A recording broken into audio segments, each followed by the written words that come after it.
El tema del día sigue siendo la denuncia contra Alberto Fernández por violencia de género. Está declarando en este momento la ex primera dama Fabiola Yáñez. Y acá la pregunta que se hace la política es si peligra, por ejemplo, como consecuencia de esta causa, la jubilación de privilegio del expresidente. Está conectado Leandro Furundarena, él es constitucionalista, lo vamos a agradecer. Leandro, gracias por atendernos. ¿Cómo andas, Pancho? ¿Todo bien? Buen día. Bien, muy bien. ¿Peligra la jubilación de Alberto Fernández con esta causa?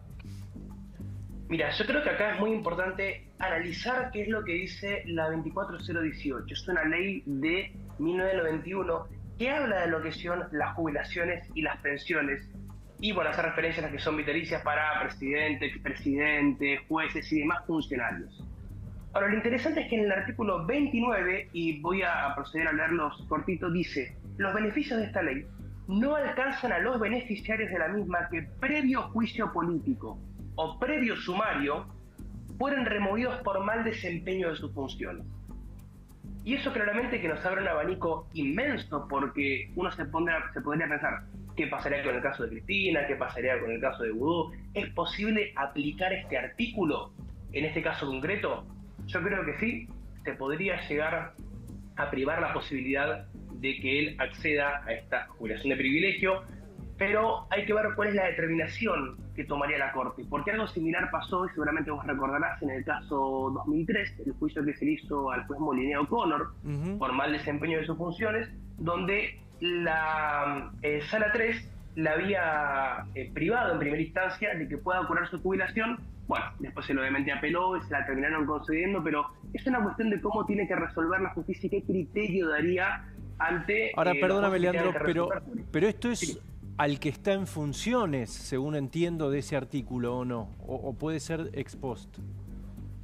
Bueno, ahí viene si se quiere, lo ambiguo de el texto constitucional de esta ley y también lo que dice la propia Constitución, porque el artículo 53 habla del juicio político que tiene que hacer diputado. Sí. El artículo 60 después habla de qué es lo que resuelve el Senado de la Nación, que es, en definitiva, el órgano que, o en este caso la Cámara, que va a analizar la denuncia que hace diputados. Ahora, uno se pone a pensar, ¿y por qué no pueden haber casos posteriores que surjan por mal desempeño de las funciones y que aquel funcionario, con motivo del cargo que haya ocupado, no pueda demostrarse que fue culpable y pierde este beneficio que obtuvo como consecuencia del cargo que había tenido?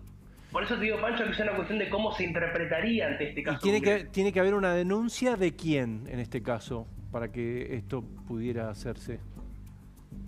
Bueno, la denuncia, si me preguntás a mí, estaría por un lado el juicio político que haría la Cámara de Diputados, y esto no impide que se pueda hacer por otro lado una denuncia en un ámbito del fuero ordinario. Porque si vos te pones a pensar, ¿no? El artículo este que yo te mencioné, el 29, habla de juicio político o sumario.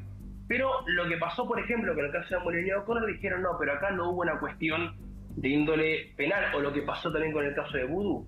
Ahora, también acá hay una cuestión obvia: quien puede lo más, puede lo menos. Si se puede, digamos, mediante un juicio político, privarte o despojarte de un cargo, ¿por qué no podrías sacarte un beneficio que vos recibís con motivo de ese cargo que ocupaste? Es decir, tendría que ser una iniciativa o legislativa o de algún particular. ¿Hay algún antecedente de esto?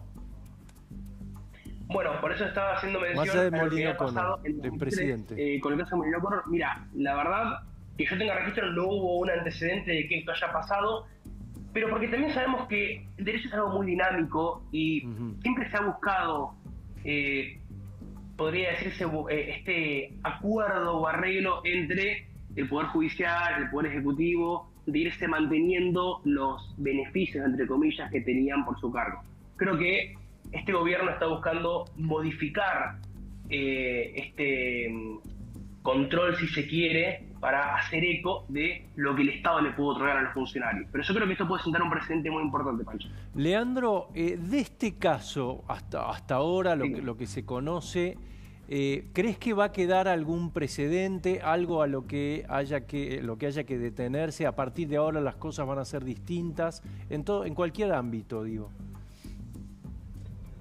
Si me preguntás, yo creo que sí. Creo que sí, porque estamos viviendo un momento en la historia argentina donde se ha vivido una revolución ideológica, donde aquellos que pretendían ocupar cargos públicos creyendo que de esa manera iban a poder solucionar toda la vida, están dándose cuenta que vienen a cumplir el rol de ser funcionarios para la gente que los ha votado, y claramente si uno no hace las cosas bien tiene que tener consecuencias. Entonces, que se plantee la modificación de esta ley, de la 24018, o que se eliminen por completo las asignaciones vitalicias, creo que es un avance inmenso, donde todo aquel que quiera formar parte de la política tenga que saber que su rol es como funcionario público, es por un tiempo determinado y después no puede pretender vivir de eso el resto de su vida.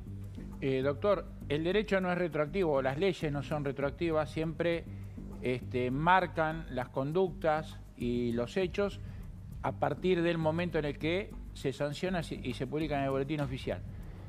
Exactamente. En este caso, si se cambia eventualmente la ley como marca usted, como lo de Alberto Fernández fue un derecho adquirido, no se la van a poder sacar. Así es, por eso digo que hay que ver cuál es la interpretación que se da de esta ley, porque nada dice de los funcionarios que concluyan con sus funciones. Lo que dice este artículo es que, vuelvo a ser reiterativo, los beneficios de esta ley no alcanzan a los beneficiarios de la misma que previo juicio político, en su caso previo sumario, fueran removidos. Entonces, habría que ver qué interpretación se da sobre esta cuestión. Claro. Lo que pasó con el caso de Morena O'Connor, dijeron no, pero acá el artículo 60 dice que solamente el Senado lo que hace es deponer de la función. Entonces, no te puede privar a vos de obtener tu jubilación porque es un derecho en expectativa. Ahora, hay que ver si hay alguna modificación o mutación de la interpretación que puede dar la justicia sobre este caso en concreto.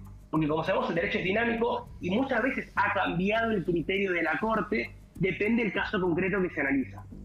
Leandro, ¿qué análisis haces de las reuniones del presidente, las visitas? Bueno, veíamos el caso de Tamara Pettinato, ahí podemos decir, por un lado, ella incluso ayer mismo decía, bueno, esto no fue en pandemia, es un privado que tiene una reunión con el presidente, no habría ahí ninguna objeción. ¿Qué analizás vos de eso, teniendo en cuenta que son privados, que no había restricciones, pero que había uso de instalaciones, el despacho presidencial?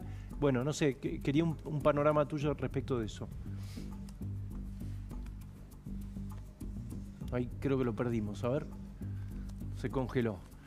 Bueno, ahora quedó más o menos claro qué era lo que planteaba respecto de la jubilación de privilegio del expresidente. Hay quienes ahora empiezan a decir, bueno, la ponemos en duda, pero como dijo Gustavo, la ley no es retroactiva. En un ratito vamos a hablar de economía, ¿eh? No les actualicé el dólar, pero estaba exactamente igual que ayer. ¿Cuánto está? 1.355. Está tranquilo el mercado y está Agustín Monteverde. Aquí le vamos a preguntar, por ejemplo, ¿qué va a pasar con la soja que viene cayendo y cuando la soja está abajo a la Argentina?